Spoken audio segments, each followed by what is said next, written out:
नमस्कार दोस्तों, मैं सी राजेश कुमार खंडेलवाल। आज मैं आपके साथ एक बहुत ही इंपॉर्टेंट रूलिंग को डिस्कस करूंगा। उससे पहले इस रूलिंग का बैकग्राउंड समझ लेते हैं। दोस्तों, बहुत सारे टैक्स पेयर की क्वेरी रहती है कि इंटरेस्ट एग्रीगेट टर्नओवर का पार्ट बनेगा। शेयर्स पर जो डिविडेंड मिल रहा है, पार्टनर को पार्टनरशिप फर्म से जो रेमुनेशन मिला, पार्टनर को पार्टनरशिप फर्म से जो इंटरेस्ट मिला, शेयर्स पर जो डिविडेंड मिला, क्या ये एग्रीगेट टर्नओवर का पार्ट बनेंगे? दोस्तों, जो मैं अब आपके साथ में रूलिंग डिस्कस करने वाला हूँ, ये रूलिंग इन क्वेश्चन का आंसर करती है। बहुत ही अच्छी रूलिंग है।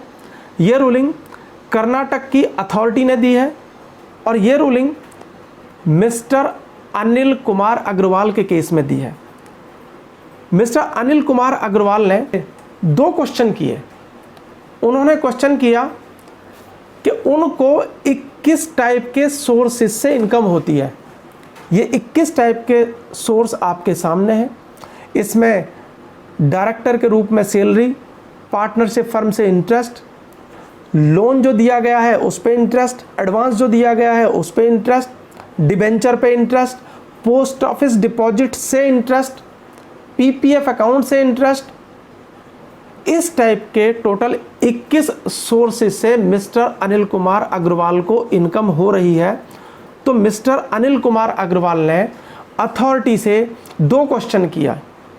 पहला क्वेश्चन था, क्या जीएसटी में रजिस्ट्रेशन लेने के लिए इन सोर्सेस से जो इनकम हो रही है वह एग्रीगेट टर्नओवर का पार्ट बनेगी या नहीं बनेगी? दूसरा क्वेश्चन उन्होंने किया, यदि इनकम जो मिस्टर अनिल अग्रवाल को इन सोर्स से हो रही है, यदि वो एग्जेम्प्ट है, यदि वो एग्जेम्प्ट सप्लाई की डेफिनेशन में आती है, तो क्या उसे रजिस्ट्रेशन पर्पस से एग्रीगेट टर्नओवर में कंसीडर किया जाएगा? दोस्तों, हम देखते हैं एडवांस रूलिंग ने इसके बारे में क्या फाइंडिंग्स की हैं और क्या डिसीजन दिया है। अथॉरिटी ने सबसे पहले एग्रीगेट टर्नओवर के बारे में बताया, जो कि सेक्शन 2 सबसेक्शन 6 में डिफाइन किया गया है। उसके बाद में अथॉरिटी ने डिस्कस किया सेक्शन 7 सबसेक्शन 1 क्लॉज ए को, जिसमें उसने ये बताया कि यदि किसी ट्रांजैक्शन में ये 3 पॉइंट आ जाते हैं तो वो ट्रांजैक्शन सप्लाई के रूप में क्वालिफाई कर जाएगा।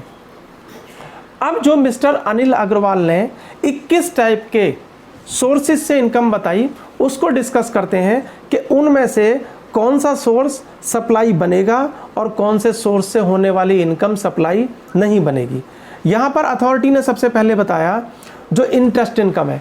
इंटरेस्ट इनकम के बारे में अथॉरिटी कहती है, notification number 12/2017 central tax rate dated 28 जून 2017 की एंट्री नंबर 27A के according interest income exempt income है और वो एग्रीगेट टर्नओवर का पार्ट बनेगी। यहाँ पर दोस्तों, यहाँ पर ये समझना बहुत ज़्यादा ज़रूरी है। सभी टाइप के इंटरेस्ट को अथॉरिटी ने यहाँ पर कवर कर लिया है, चाहे वो एफडीआर का इंटरेस्ट हो, डिबेंचर का इंटरेस्ट हो, एनएससी का इंटरेस्ट हो, पीपीएफ का अकाउंट का इंटरेस्ट हो। तो यहाँ पर मिस्टर अनिल अग्रवाल ने 14 टाइप के इंटरेस्ट बताए थे, जिनके बारे में अथॉरिटी का कहना है ये सभी के सभी एग्जेम्प्ट सर्विसेज हैं और एग्रीगेट टर्नओवर का पार्ट बनेंगे।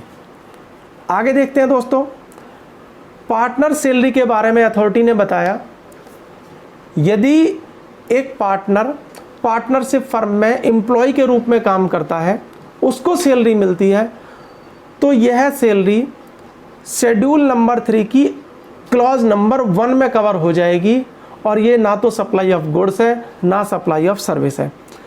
इसमें अथॉरिटी ने एक और बात बताई, यदि पार्टनर को पार्टनरशिप फर्म से प्रॉफिट में शेयर मिल रहा है तो ये सप्लाई नहीं है, ये केवल एक एप्लीकेशन ऑफ मनी है और एग्रीगेट टर्नओवर का पार्ट नहीं बनेगी। आगे देखते हैं दोस्तों, डायरेक्टर की सैलरी के बारे में अथॉरिटी ने बताया, यदि डायरेक्टर कंपनी में एग्जीक्यूटिव डायरेक्टर है तो जो डायरेक्टर ने सर्विस दी है और उसके बदले में कंपनी ने जो उसको सैलरी की पेमेंट की है वो शेड्यूल 3 की क्लॉज नंबर 1 में कवर हो जाएगा। और शेड्यूल 3 में वो वाले आइटम आते हैं जो ना तो सप्लाई ऑफ गुड्स है ना सप्लाई ऑफ सर्विस है। परंतु यहाँ पर अथॉरिटी ने एक और इम्पॉर्टेंट चीज़ की, उन्होंने ये बताया यदि डायरेक्टर नॉन एग्जीक्यूटिव डायरेक्टर है और वो कंपनी से सैलरी ड्रॉ करता है तो कंपनी को ऐसी पेमेंट पर आरसीएम के रूप में जीएसटी पे करना पड़ेगा और डायरेक्टर के हाथ में जो उसको कंसीडरेशन मिला है ये उसकी एग्रीगेट टर्नओवर का पार्ट बन जाएगा। Next, rental income. अथॉरिटी ने बताया यदि कॉमर्शियल प्रॉपर्टी से रेंटल इनकम आ रही है तो ये एग्रीगेट टर्नओवर का पार्ट बनेगी। यदि रेजिडेंशियल प्रॉपर्टी से इनकम हो रही है तो ये एग्जेम्प्ट इनकम है, ये एग्रीगेट टर्नओवर का पार्ट बनेगी। इसके बाद में अथॉरिटी ने कहा शेयर्स पे जो डिविडेंड की इनकम हो रही है, जो शेयर सेल किए हैं और उन पर जो कैपिटल गेन हो रहा है, ये सारी की सारी ट्रांजैक्शंस गुड्स और सर्विसेज की डेफिनेशन से बाहर हैं, इसलिए ये एग्रीगेट टर्नओवर में काउंट नहीं की जाएंगी। यदि कोई अमाउंट एलआईसी पॉलिसी की मैच्योरिटी से रिसीव हुआ है तो वो एग्रीगेट टर्नओवर का पार्ट नहीं बनेगा।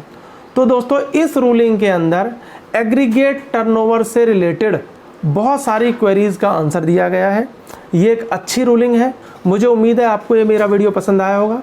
आप इसे शेयर करें, लाइक करें। यदि आपने अभी तक इस चैनल को सब्सक्राइब नहीं किया है तो मेरी रिक्वेस्ट है आप इस चैनल को सब्सक्राइब करें। Thank you very much.